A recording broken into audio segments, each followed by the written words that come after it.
Bofa, une préfecture au patrimoine historique et culturel exceptionnel, riche de traditions ancestrales, ses valeurs aujourd'hui moins mises en avant retrouvent un nouvel élan grâce à la troupe Rio Pongo, dont l'initiative a été bien accueillie par les autorités préfectorales. La principale cible des journées de tradition de Bofa, c'est la jeunesse.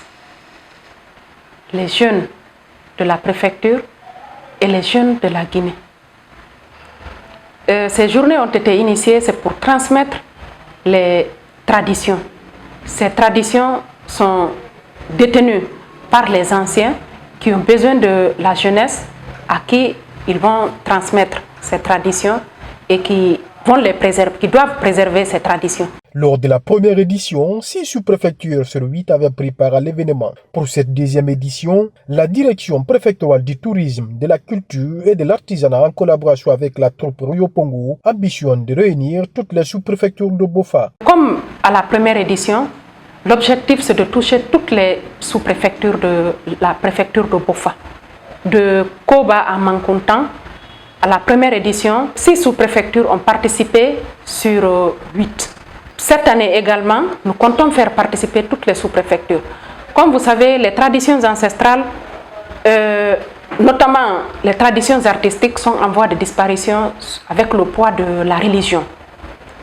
Il y a des sous-préfectures dans la préfecture de Bofa que je ne vais pas citer le nom. Elle revient sur les résultats obtenus lors de la première édition qu'elle trouve satisfaisants. Aujourd'hui, nous comptons comme actif de la première édition la formation de 17 jeunes promoteurs culturels qui participent activement aujourd'hui à l'organisation de la deuxième édition des journées de tradition de Bofa. Et comme actif également, nous avons réveillé une activité phare qui mettait beaucoup de visibilité sur la préfecture de Bofa, dont il s'agit du concours de rame entre les piroguiers de Bofa.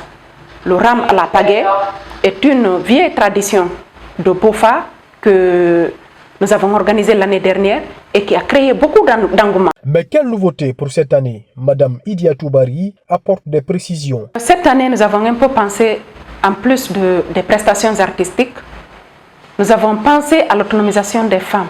Nous avons pensé à l'artisanat. Nous comptons former cette année 20 femmes en saponification pour contribuer à la valorisation de nos traditions, parce qu'il y a une tradition ancestrale aussi qui consiste à fabriquer le savon.